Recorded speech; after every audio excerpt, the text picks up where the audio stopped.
Right guys, okay, so if you're making a passport and you're going to go to Hajj, umrah, and you're going to go through Pakistan, you're going to need to make a Pakistani passport. So the first thing you need to do, your photocopying's done over there. The courts are over here, so it's located in Atta where the courts are. The courts are where you'd go towards the bazaar. You turn left instead of turning right where the big bakery is. So you'll park your car over here. Remember, it's no parking here.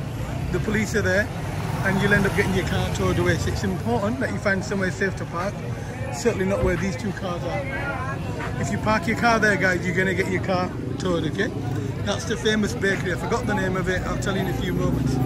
Anyway, you'll come here and you'll get your passport made over here. Over here, they charge you a fee. There's two types. There's two options. So there's an urgent, non-urgent. Non-urgent is 4 months. Urgent is 2 weeks, just short of 2 weeks.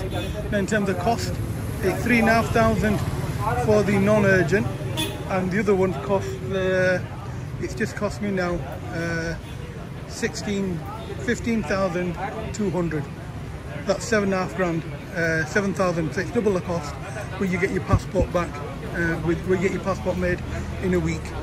So over here, you'll come here, the admin fee, everything they charge is all included in the paper. You come here, you'll need your ID cards over here. So once you present your ID cards, they fill in your documentation. Then it goes to here. You take the documentation over here and you submit it there. So once it's gone through there, it's processed. So there's no other person you need to meet. The people that you need to deal with are the people over here. That man there, the one in the blue sort of clothing, sat there next to the PC, he's the one that does all the work for you. So he pushes the paper for you. Then you take the paper here, you take it inside, you submit it there. You've paid the fee, so there's nothing else to pay. Nothing else to pay.